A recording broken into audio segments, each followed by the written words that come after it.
Olá, boa tarde. Meu nome é Max, eu sou chefe de cozinha do Instituto Brasil Agosto e estou aqui hoje para mais uma edição da nossa série chamada Figuras da Cozinha Brasileira. Hoje a gente fala com ele, o Jefferson Rueda, que é um dos cozinheiros que tem, ao lado da Janaína, levado a cozinha brasileira e abocanhado uma série de prêmios nacionais e internacionais. Então a gente teve o prazer e a pontualidade do Jefinho, que já está aqui me mandando convite, para a gente fazer essa conversa hoje, já em clima de final de ano aí. Estou aqui aceitando o convite, a solicitação. Estou vendo aí que já tem vários nomes conhecidos nos esperando, a Glau, Thaí, Ana Paula. Olá! Tudo bom, Max? E aí, boa tarde. Boa Te tarde. chamo de Jefinho ou de Jefferson? Eu só vejo a Janaína chamar de Jefferson, me soa meio severo, mas Não, te pode pergunto chamar aí. do que você quiser, de Jefinho, de Jefferson. Bom, obrigado em nome do Instituto Brasil Agosto, em nome da Ana Luísa, por ter disponibilizado o teu tempo aí para a gente fazer essa conversa. Eu também queria agradecer o Instituto Brasil Agosto por esse convite, por estar aqui podendo falar um pouquinho sobre toda a minha trajetória. E também não poderia deixar de agradecer tanto a Ana Luísa como vocês pela doação que vocês fizeram lá para o meu sítio, de todos os equipamentos, de toda a cozinha que era do Brasil Agosto. A Eu gente ficou muito fiquei. honrado. Não, a gente ficou muito honrado também de receber tudo isso e saber que no futuro a nossa escola vai estar usando esses equipamentos. A gente Enfim, vai está em falar boas sobre mãos. isso. A gente vai falar sobre isso, mas te agradeço também. A gente embalou tudo com super cuidado e quando vocês conseguirem abrir todas essas caixas, vocês vão ter várias surpresas, eu tenho certeza. Jefim, a gente fez ao longo dessa quarentena, né? Acho que a quarentena inventou esse negócio e nos fez ter que desenvolver essa habilidade de começar a falar para um celular e entender que tem várias pessoas aí nos ouvindo e nos assistindo. Acho que é uma boa oportunidade, né? Exige um tanto da gente, né? Que é quem aí nasceu na década de 80, 70, 60, tem um pouco mais essa dificuldade de ter que lidar com isso, né? E eu acho que nesse momento, como o objetivo hoje aqui é falar de ti, queria começar essa conversa dizendo que a gente vive um momento da história em que, muito em função das redes sociais, as pessoas aparecem assim de repente e têm muito sucesso né, e de repente se tornam um nome e tá tudo bem, cada um faz a sua trajetória. Mas quando a gente vai investigar a tua história, a gente vê que, por exemplo, em 2003, você estava representando o Brasil no Bocuse d'Or, né? Sim. Então, queria fazer um pouco essa provocação, assim, de você falar um pouco da tua história e também já anunciar para quem está aí assistindo que tudo bem quem aparece de repente, mas quando a gente fala com o Jefferson Rueda, a gente está falando aí de uns 20 ou 30 anos de atuação na culinária brasileira. E aí, depois dessa puxação de saco, mas muito honesta, queria que você começasse falando um pouquinho de ti.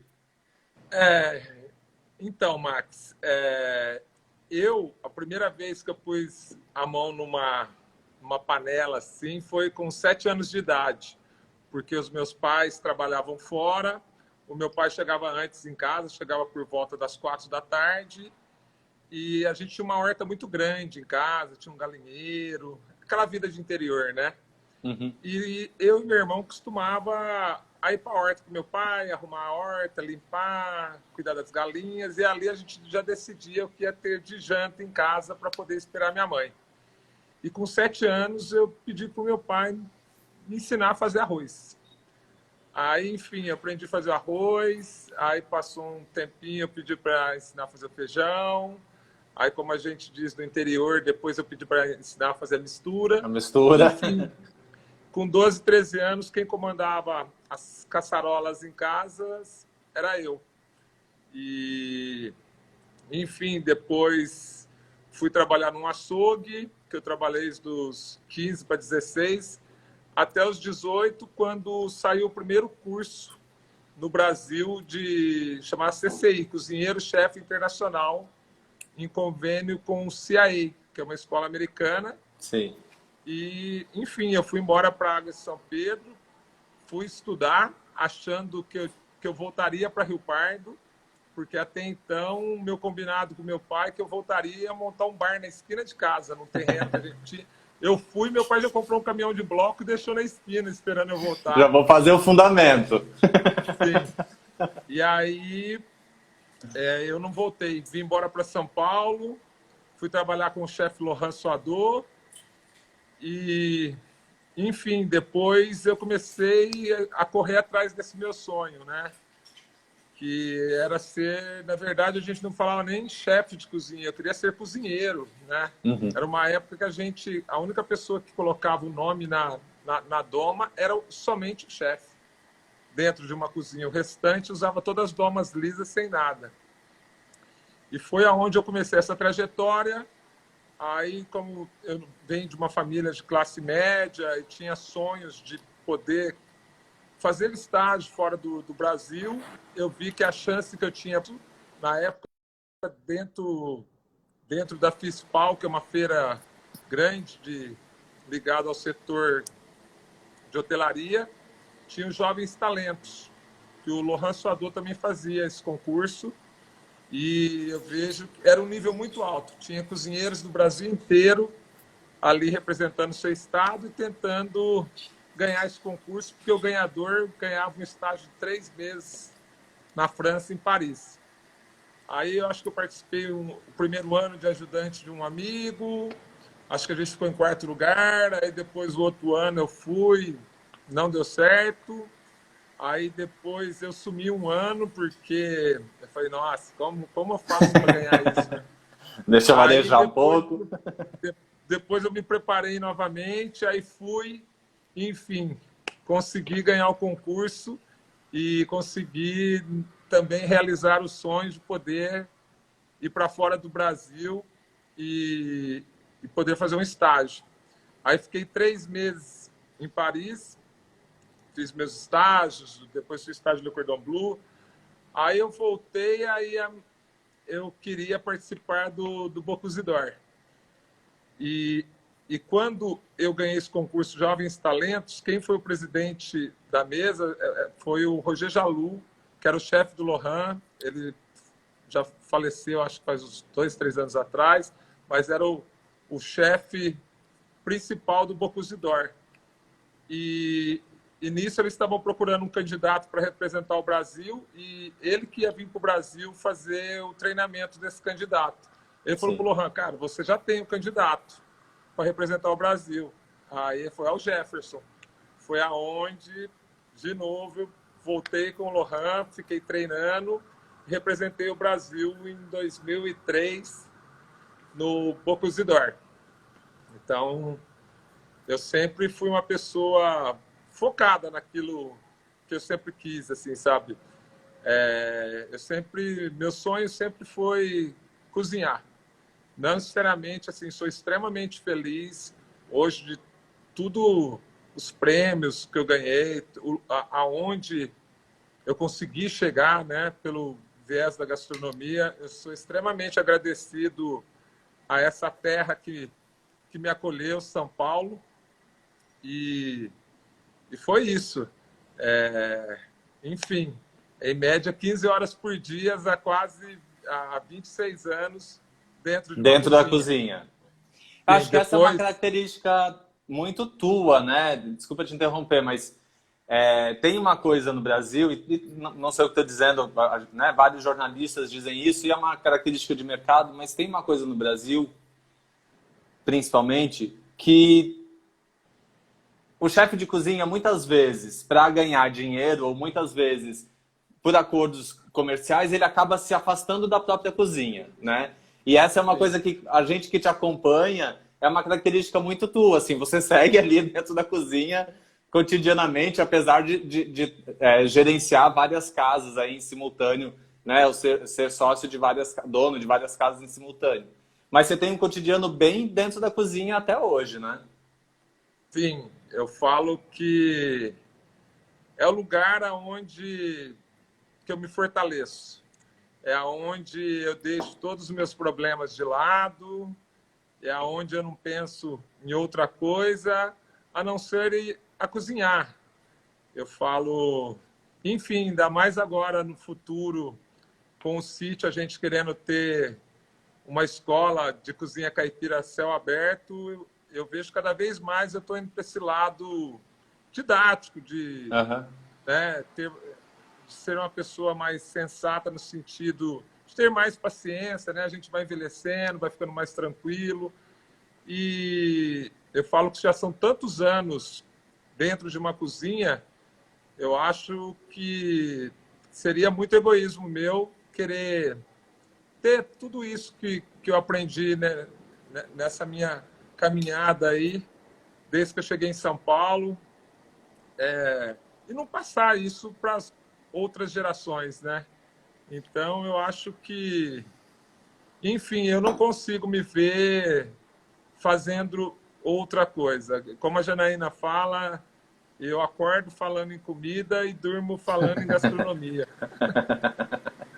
E suas diversas nuances, né? Acho que isso que você Sim, fala sim. aí da transmissão é muito interessante. Tem um destaque que é muito contundente também, que várias das entrevistas que a gente tem feito aqui, o Lohan aparece, né? Ele é sempre esse, é como se ele fosse o primeiro violinista da orquestra. Ele está sempre ali marcando o compasso, porque foi alguém que marcou a história de muitos profissionais, como você, como a Flavinha Quaresma, que a gente conversou na semana passada, o Guga Rocha. Todo mundo tem, em alguma medida, ou muita gente tem, em alguma medida, uma influência do Lohan, mesmo que não se dê conta, né?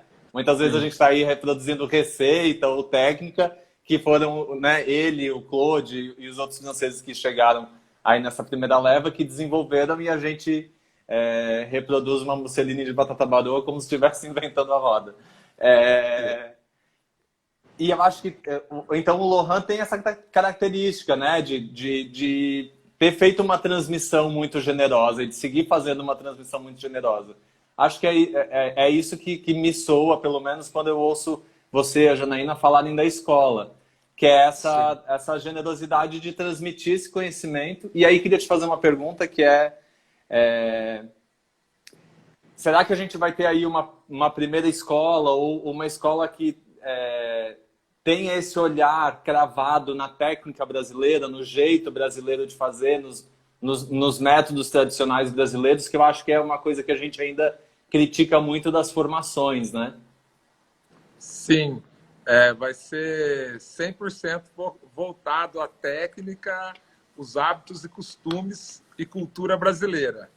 Eu falo que só que nesse primeiro momento, o meu foco agora já começou esse ano, né? Eu falo devido a gente estar passando um ano ainda muito difícil devido à pandemia que tá aí ainda, mas foi no meio da pandemia também que eu consegui realizar meu sonho de conectar a Casa do Porco com a terra, com o meu sítio. Porque era um Uhum. projeto que eu já sonhava há muito tempo assim, hoje eu já faço a cadeia da criação do porco, sabe assim? São porcos criados soltos, com uma alimentação à base de soro de leite, de legumes. Aí eu falo assim, eu preciso fazer o lado do orgânico, eu preciso fazer essa E pro questão do vegetal. agrofloresta. E só que assim, essa vida corrida, eu falo assim, esses 2 últimos anos eu estava viajando muito, não só pela América Latina, levando essa bandeira, essa gastronomia nossa do Brasil, mas também para a Europa, e sempre esse sonho vai ficando para depois.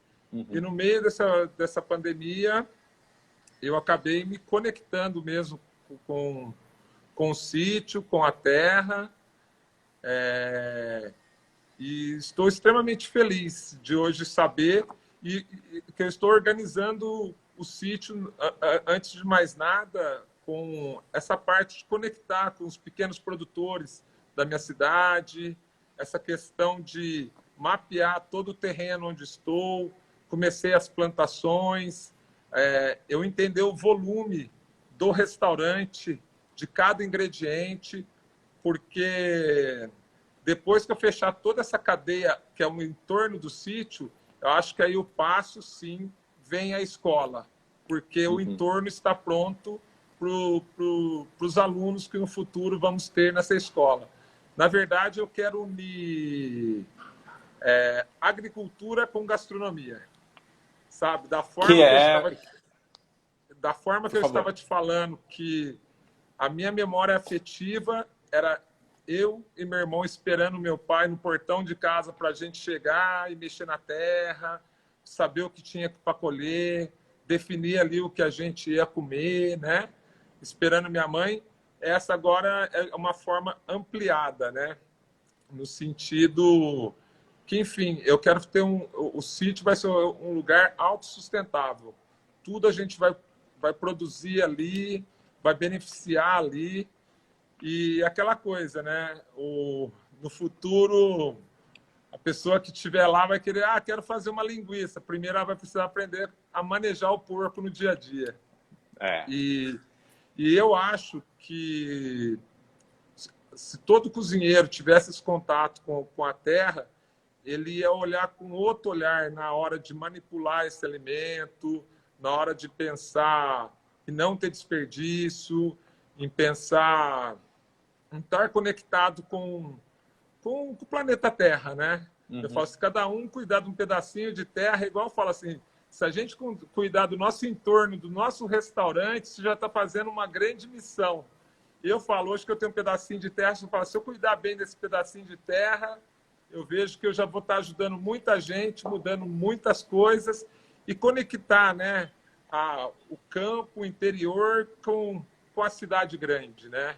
Então, eu acho que é uma coisa que está me deixando muito feliz. Além de ser cozinheiro hoje, eu falo que eu sou agricultor familiar.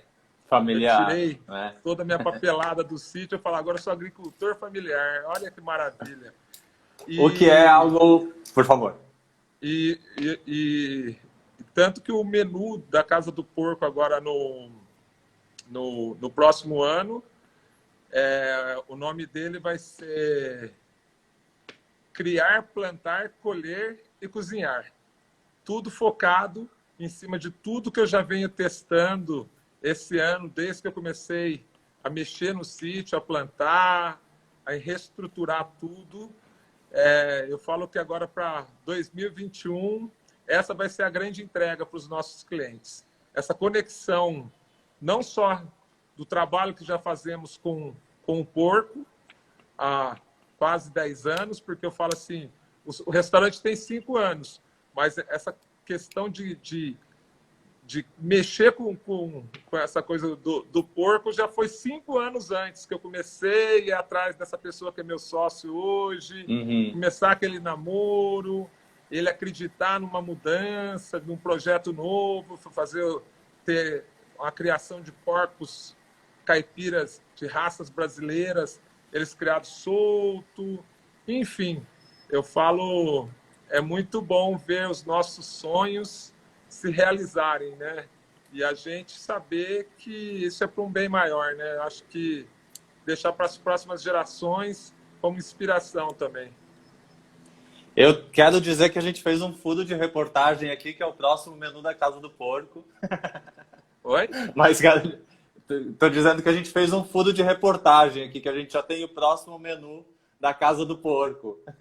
Você acabou de nos contar. Mas, brincadeiras à parte, eu acho que é super inspirador o que você diz. Eu fiquei pensando em várias coisas aqui. Acho que para quem ainda não ouviu muito falar da escola, a ideia então é que a escola seja uma escola a céu aberto, né, no sítio, é isso?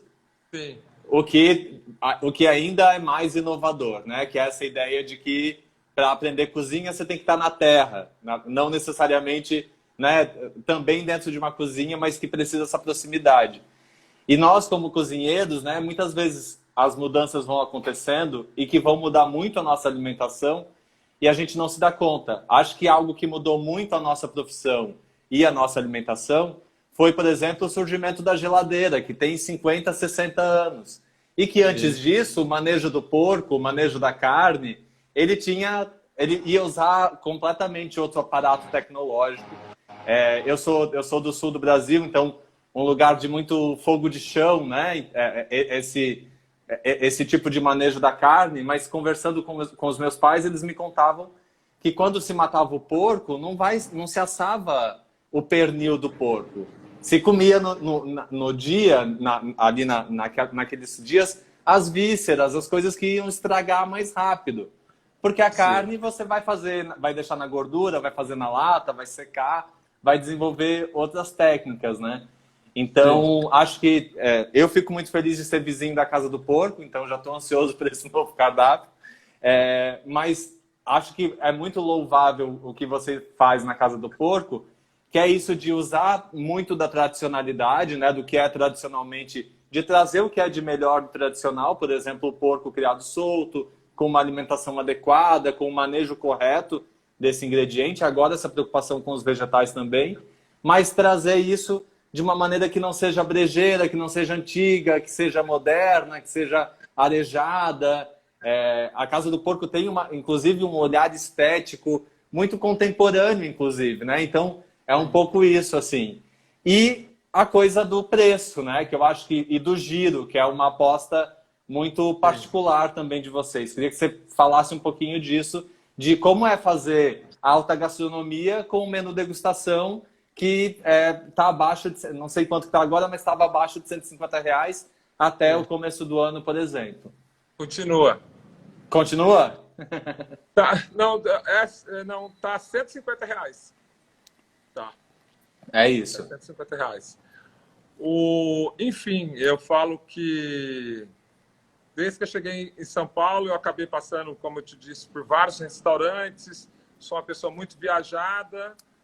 E quando eu resolvi voltar para o centro, antes de mais nada, eu queria voltar a ficar próximo da Janaína, porque a vida toda a gente sempre morou aqui no centro, aí eu trabalhava no Itaim Bibi, depois fui trabalhar na Vila Nova, saía de manhã e voltava à noite. Eu saía de manhã com os filhos dormindo, voltava à noite com os filhos dormindo. Um dia eu cheguei em casa e falei, daqui a pouco vai ter uns homens dentro de casa, porque eu vim chegar aqui... Tomando primeira comunhão e não vou saber quem é. Então eu queria ficar próximo da minha família antes de mais nada e realmente ter um lugar que eu pudesse fazer aquilo no momento que eu sonhava, que era o quê? Abrir... A Janaína brinca que eu cheguei para ela e falei assim, Janaína, eu vou voltar para o centro, vou abrir uma portinha aqui na esquina de baixo para vender porco assado. Ela falou, nossa, eu te conhecendo, eu até imagino a portinha que você vai abrir. Mas, enfim, eu queria abrir um lugar onde eu conectava toda essa minha experiência que eu tive por todos os lugares que eu passei e, ao mesmo tempo, eu queria resgatar a minha profissão anterior, que era de açougueiro, a gente poder ter esse açougue dentro desse espaço também para a gente manipular o porco do focinho ao rabo, fazer todos os embutidos, fazer todos os preparos ali, ter uma janela para a rua, porque a gente está numa esquina que fica a um quarteirão do metrô e do lado eu tenho a faculdade da cidade, servir comida de rua ali na janela, servir sanduíches, porcopoca para quem está passando e ser um lugar democrático, né? Ter um preço acessível e que esse lugar tinha que ser democrático. Era isso que eu pensava. E porque eu falo assim, a Casa do Porco continua fazendo, a gente faz alta gastronomia inspirada no popular. Eu acho que só isso que mudou dos outros restaurantes que eu estava e para hoje eu dentro da Casa do Porco. Então, eu falo que não é, o nosso dia a dia ali é bem corrido, porque imagina que antes da pandemia eu fazia 16 mil cover. E olha que coisa engraçada, por todos os 16 mil mês. Por mês. Por todos os restaurantes que eu passei, uma coisa que qualquer chefe sempre quis sempre apresentar esse seu lado autoral, que são os menus de degustação. E por todos os restaurantes que eu passei, eu sempre fiz enfim, pelos valores que eram também. Então, nunca foi muito representativo, sabe assim? Perto do que fazia de cover. Aí eu brinco de tanto pedir a Deus, né? Que na casa do porco eu falo, menu degustação que você quer, Jefferson? Então toma. Que eu falo que hoje a casa do porco, vamos falar, 80% das pessoas que sentam na casa do porco fazem menu degustação. Então você imagina quando a gente fala 16 mil cover mês que se fazia antes da pandemia. Cara, Então, a pessoa ter ideia, são quantos tempos o menu atual? Hã? São quantos tempos o menu atual? 9 tempos. Então, vamos pensar, para quem está ouvindo aí, pense em termos de louça. Pega 12 mil e multiplica por esse número de pratos. Na hora que eu começo a fazer essas contas, eu começo a enlouquecer. Então, porque, né? Imagina que todo dia acaba tudo. Todos os dias acaba tudo. Então, você pega assim... Eu falo para os cozinheiros, é bom que vocês não precisam fazer etiqueta de validade para nada. Fechou o restaurante, é só tirar, lavar tudo, e no outro dia tem que fazer tudo de novo. E eu acho que esse que é um dos grandes segredos da comida da Casa do Porco, que é uma comida extremamente... Jefinho, eu vou ter que pedir licença, senão a gente vai ter um desespero aqui. Peraí.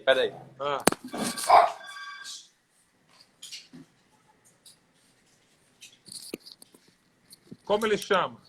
Você me desculpa, mas eu tenho um bulldog que chama Glória. E ela tem alguns gatilhos. Cavalo não pode de jeito nenhum.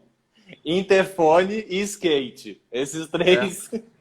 cavalo e skate dentro de casa eu consigo lidar. Interfone é inevitável. Agora eu tirei do gancho. Então, a gente estava falando do volume, né? Isso de 80% das pessoas que sentam na Casa do Porco fazem o menu degustação, né? Sim.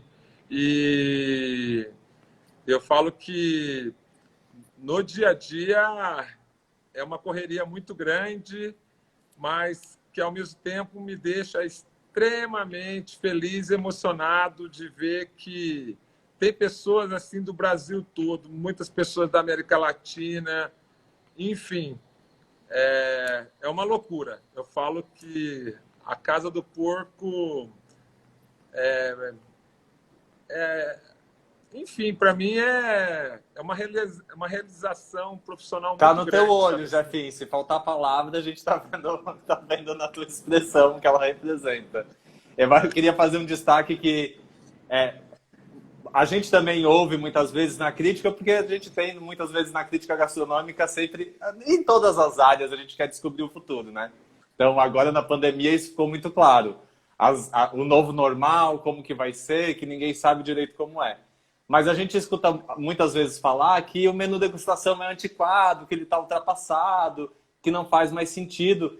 Ao mesmo tempo que quando eu ouço esses dados que você traz, me faz pensar que muito provavelmente vocês estão servindo o primeiro menu degustação de muita gente, né?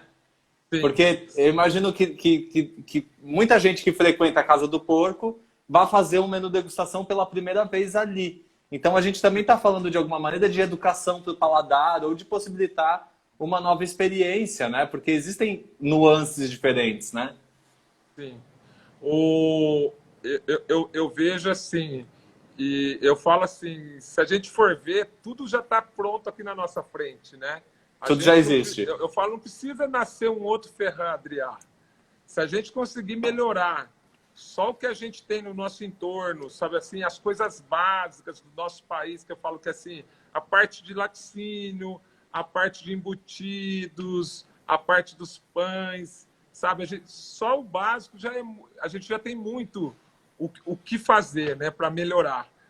E eu gosto muito de ficar conversando com os clientes. Uhum. Eu gosto de observar muito o comportamento dos meus clientes. Eu sou uma pessoa que eu ando muito aqui pelo centro, eu fico observando a forma que as pessoas comem, como comem e o porquê comem. E olha que coisas legais, assim. Eu tenho cliente meu que frequenta a janelinha ali para pegar um sanduíche, assim, todos os dias. E E eles falando para mim, olha que coisa bacana. Eu falei, pô, Jefferson, quando você abriu aqui, antes eu comia sanduíche em todo aqui o centro, enfim. Quando eu abri, eu vendi o sanduíche a R$ 14. Vamos falar que um x-salada em qualquer bar ali, você ia pagar R$ 10. Então, eu também tinha como ter esse valor, porque a gente produz nosso pão, é tudo feito lá, 100% do sanduíche. Aí eu vendi a 14. Aí a pessoa falou, cara, depois que eu vim aqui comer, eu não quero mais comer aquele de 10. Eu prefiro trazer marmita 2, 3 dias e o dia que eu for comer na rua, eu como na sua janela. Então, é muito gratificante saber que a gente vai melhorando também o paladar das pessoas. Porque eu falo, é muito fácil falar, o brasileiro não sabe comer. Mas imagina para quem ganha um salário mínimo e, sei lá, ainda tem 2 filhos para criar. Ou ele vai comer tudo industrializado, né, que aquele preço lá embaixo das coisas, ou ele vai passar fome. É muito difícil. E aí eu percebo que, tipo assim, apesar do nosso menu degustação ter 9 tempos, mas em média as pessoas comem ele em 1 hora e 1 hora e meia.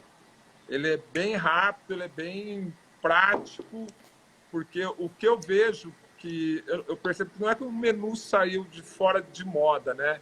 As pessoas não têm muito mais tempo de ficar tanto tempo sentado 3, 4 horas numa mesa. Entendeu? Eu falo, é igual depois do terceiro uísque, você já não sabe mais nada, né? Imagina depois de 3, 4 horas comendo, você vai perdendo as diferenças. E as pessoas também, eu falo assim, e muitas pessoas que passavam ali na porta, via o restaurante lotado, falavam assim, eu não vou ficar nessa fila. Aí muitas pessoas iam na janelinha, comiam lanche, falavam assim, não, eu preciso ficar na fila. E vou ficar nessa fila. E pessoas que assim que comem o menu pela primeira vez, de levantar da mesa e ir lá na cozinha me abraçar e falar e agradecer, sabe, por essa experiência, pela primeira vez, sabe, assim, comer uma comida salgada e doce ao mesmo tempo, igual o torresmo com goiabada, sabe? Na verdade, eu gosto de mexer com os sentidos das pessoas. Isso é muito legal, né? E que a pessoa saia do restaurante com a cabeça aberta, né? Em poder provar outras coisas, escutar outras coisas, sabe? Então, é uma coisa que eu fico muito em cima e vou evoluindo com eles também. Tanto que eu lancei o Hot Pork, eu lancei o Hot Pork dentro da Casa do Porco, ele fazia parte do menu degustação, que é o meu hot dog que eu fiz, que chama Hot Pork devido à salsicha de porco. Tanto que ele fez tanto sucesso que a gente foi para a esquina de cima e abriu o Hot Pork. E quando eu abri o Hot Pork, o meu objetivo era o quê? Eu falar assim, eu só não posso abrir tomando prejuízo, mas eu quero oferecer algo para todas as pessoas que vivem aqui no centro da cidade, no todo esse entorno do Centrão, ou que venha passear aqui no centro, tenha uma comida de custo-benefício bacana e saber que está comendo uma comida, um sanduíche... Que tem trabalho, que tem labor, que tem cuidado. E que seja uma coisa assim, por exemplo, você vai no Hot Pork, a salsicha é feita ali na frente do cliente, o pão, a maionese, o ketchup, a mostarda, o picles, sabe assim? Você pode comer salsicha sem peso na consciência, sabe? Você pode sentar ali... Saber o que está comendo. Saber o que está comendo. Então, e isso é o que eu mais escuto hoje, assim, eu andando assim aqui no centro, ou na porta do restaurante, ou na porta do Hot Pork, ou da sorveteria, essa forma de comer, sabe assim, essa entrega que a gente faz no dia a dia para as pessoas. As pessoas falam, Jefinho, depois que você deu referência para a gente acaba... As pessoas evoluem, né? Claro que sim. E a gente não pode nunca esquecer que, e vocês nunca esquecem isso, a Janaína acabou aí de nos mandar uma mensagem, a gente está com uma audiência super qualificada hoje. Teve Roberto Sudibrac, Ana Luísa Trajano, tá todo mundo por aí. Mas a gente não pode esquecer nunca que nós estamos num país de desigualdade, né?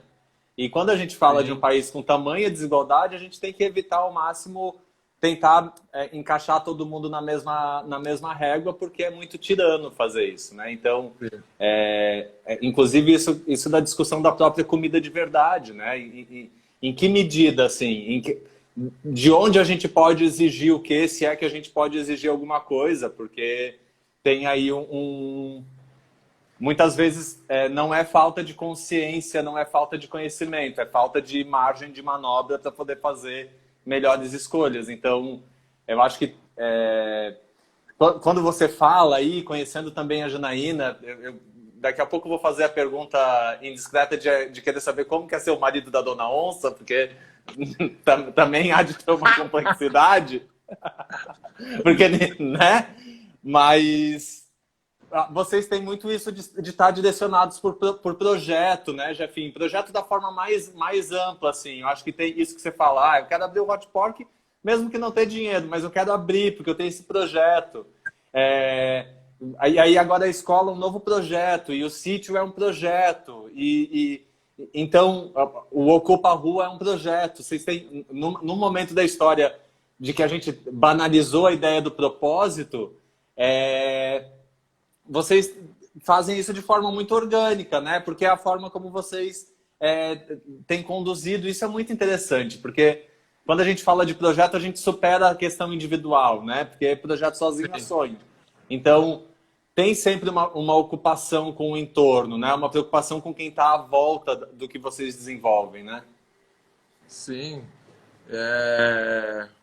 Mas enfim, eu acho que já vem meio de berço, sabe assim? Eu venho de uma família que... Eu falo que a porta da casa da minha mãe parece porta de igreja. É o dia inteiro alguém pedindo algo, assim, ou me arruma um pacote de farinha, ou precisa dar banho aqui no vizinho. E a minha avó, por parte de mãe, é a única que está viva até hoje, que meus outros avós já faleceram. E ela foi sempre a grande cozinheira da família, e ela cuidou de um asilo por muito tempo. E então eu cresci no meio de ações sociais, sabe assim? Sim. Então a gente faz de uma forma muito tranquila, uma forma...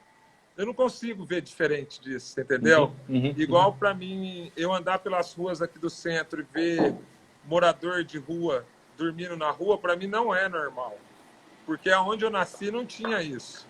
Eu nasci numa cidade do interior, uma cidade de 40 mil habitantes.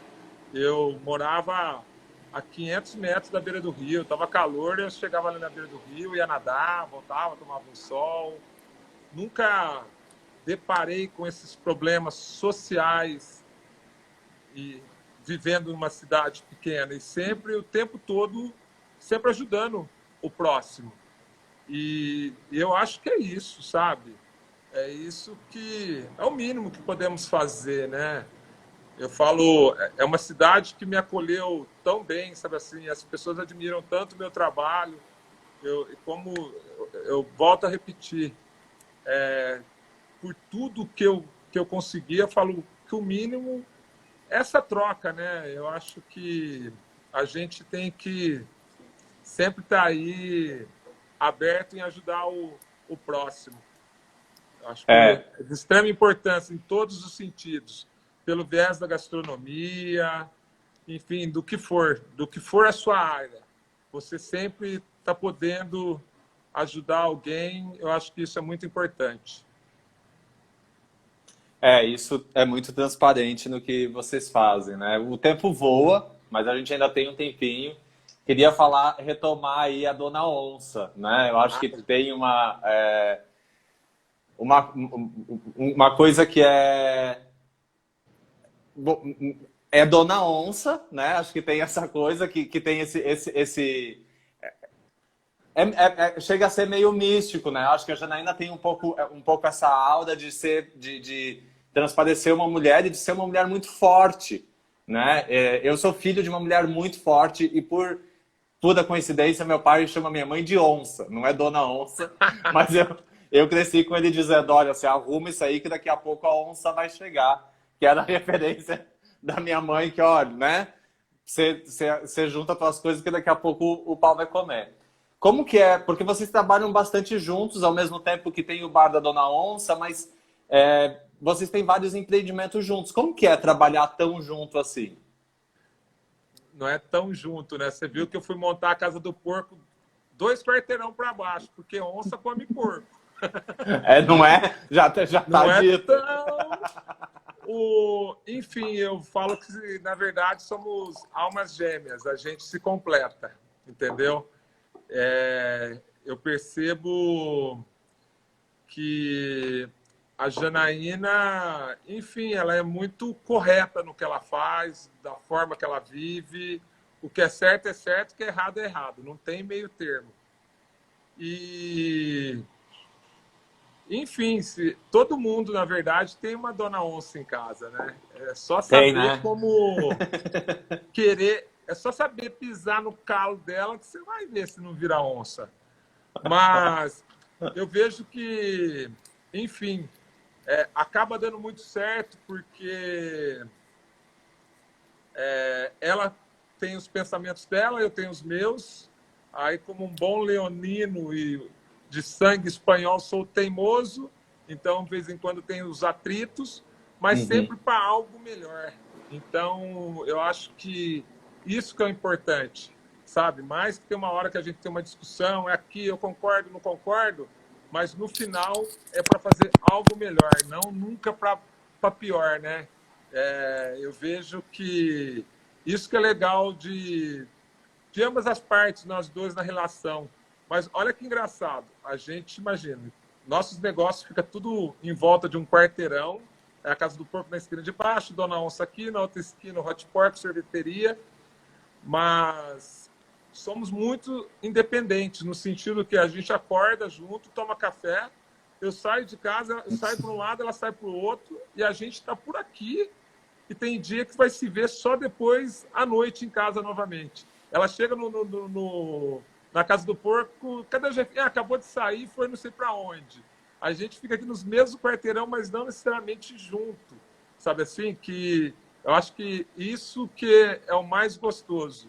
Essa segurança que a gente tem um com o outro e de cada um fazer o que tem que fazer e não necessariamente tem que ficar aquela coisa os dois o tempo todo colado, né? Mas, enfim, eu e a Janaína, a gente se completa. E aí, declarações de amor na série Figuras da Cozinha Brasileira, que fique registrado. Opa! Ela é meu grande amor. Jefinho, eu vou abrir aqui, tem algumas perguntas. Tem alguém aqui perguntando, vou jogar aí na tela. Se ele precisa de alguém para ajudar como confeiteiro no sítio, então já tem gente aí interessada em mandar currículo. Viu? Antes de ser confeiteira, tem que plantar as baunilhas, né? As orquídeas e colher a baunilha, para depois poder bater o chantilly com baunilha. Vai ser tudo Vai assim. ter que plantar muito limão. Muito limão, Vamos ver o que... muita fruta. Muita fruta. Aqui, uma pergunta referente ao menu. Fale um pouco do famoso tartar. Como conseguiu quebrar esse tabu? Olha, eu abri a Casa do Porco, foi com a Janaína mesmo que eu comentei, na época, no sentido que, Janaína, eu vou fazer um tartar de porco. Ela foi a primeira pessoa que falou, você tá louco? As pessoas têm o maior preconceito de comer carne de porco crua, não sei o quê. Eu falei, Janaína, eu acho que a Casa do Porco tem que ser um palco para onde a gente vai pôr em discussão tudo sobre o porco e sobre mitos e verdades da carne de porco também. Porque eu falo assim, ok, no passado não se podia comer carne de porco mal passada mesmo, da forma que os animais eram criados soltos, comendo sobras eles falavam de lavagem, que eram aquelas comidas fermentadas. O galão à lata, né? E os animais não eram abatidos em frigorífico, não passavam por inspeção sanitária. E eu percebo que hoje em dia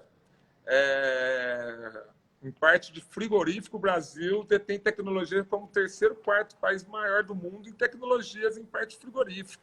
Então, a partir do momento que eu sei como o meu animal é criado, que eu mesmo crio meu animal, sei o que ele come, sei como ele é abatido, ele passa por uma inspeção sanitária e que o veterinário fala que aquele animal está apto ao consumo, por que eu não posso comer animal passado? Posso sim. Eu posso comer animal passado, posso comer ele em forma de tartar.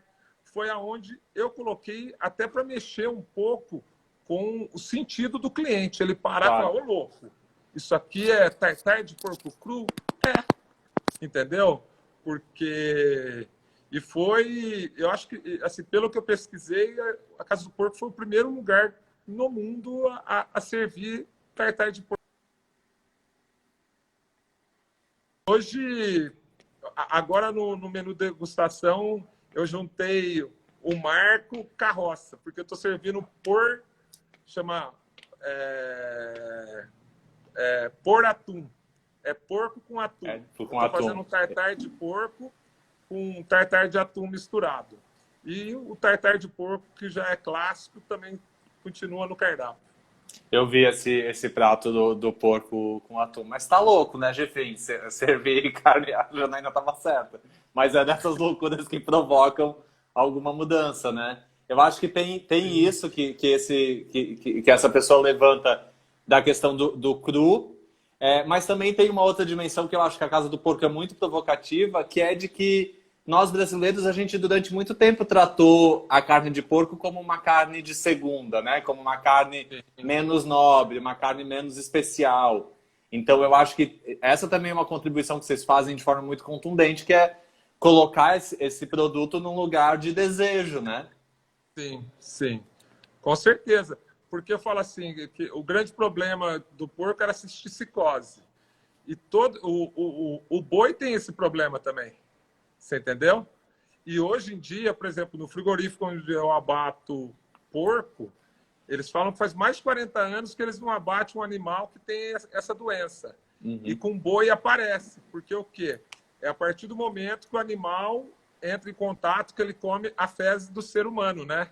E o que acontece? Ainda hoje, o boi é criado no pasto, solto lá pastando, e o boiadeiro que vai lá buscar ele, se ele não tem uma informação que ele não pode fazer suas necessidades no campo, ele faz, é onde acontece o problema. E porco, e isso já não acontece há muito tempo, falou. Então a gente pode ficar tranquilo. Eu falo, infelizmente, quem sobrou carregar essa cruz no passado foi o porco, né? Até porque o porco foi a nossa primeira moeda no Brasil. Todo mundo acha que foi o ciclo do café. E não, e foi a banha de porco a primeira moeda do Brasil. Onde os tropeiros, os bandeirantes passavam, eles derrubavam a mata, plantavam milho e abóbora e colocavam esses porcos para engordar, que depois era usado na indústria, na conservação de carne, para fazer lamparina, sabonete, graxa. Enfim, ele teve um papel muito importante aí no começo do desenvolvimento do Brasil. E segue tendo agora no desenvolvimento da gastronomia brasileira e se transformando nesse grande representante internacional do Brasil, que é o que a Casa do Porco tem feito hoje, né, Jafim? Não posso deixar de falar da premiação que vocês receberam recentemente, o 4º melhor restaurante da América Latina. E entendo que tem sempre esse debate, premiação é importante, não é? Mas eu entendo que, para todo mundo, 2020 é muito importante, né? Então, como que é ganhar um prêmio assim nesse ano tão atípico, né? Eu fiquei muito feliz, com certeza, com o prêmio, mas eu fiquei mais feliz ainda de saber que na lista acabou entrando um brasileiro a mais e que todos os brasileiros subiram na lista. Então, é mostrar que temos cozinheiros, sim, de norte a sul no nosso país, cozinheiros que fazem boa comida e que a gente está indo para o lado certo, né? Porque todo mundo que está na lista subiu nessa lista. Então, isso é reconhecimento do trabalho de nós, brasileiros, com a gastronomia. Enquanto movimento, né? Mais uma vez Sim. aí, dando um tapa com Tem que luva de pensar no pelica, bloco, que é né? prêmios individuais são importantes, mas o bloco é mais relevante, Bloco. porque é ele que movimenta, né? Ele E que continua, movimenta. inclusive, trazendo atenção para cá. Sim. Bom, nosso tempo está esgotando. Queria saber se você quer deixar mais alguma mensagem, se quer me dar mais alguma pista do próximo cardápio para me deixar com mais vontade de voltar à Casa do Porco. A mensagem que, assim, esse ano foi um ano muito difícil. Eu mesmo falo que o começo da pandemia, para mim, assim, eu tive uma depressão muito grande, assim, fui no fundo do poço. E o que me conectou com a terra novamente foi eu ter ido embora para o interior e ter começado a mexer na terra, né? Eu falo o poder que a terra tem de regenerar, né? E eu falo que é isso, para as pessoas nunca desistirem dos seus sonhos. Depois dessa pandemia, eu falo que comigo eu sempre vou pelo amor, não tem outra conversa. Entendeu? Mas que a pessoa não queira, eu vou pelo amor. E, enfim, estamos aí, temos que ser forte. Eu acho que o 2021 não vai ser um ano fácil também, vai continuar um ano difícil até sair essa vacina, até vacinar todo mundo. E é isso, sabe assim? Cabeça em pé, força, fé. E vamos seguir o barco, sabe? Eu acho e agradecer, né? Porque estamos aqui com saúde, estamos bem e trabalhar. Eu acho que o lema é igual eu falo para a Janaína: é acordar cedo, regaçar as mangas e trabalhar, porque não podemos esquecer que a profissão de cozinheiro é uma profissão serviçal.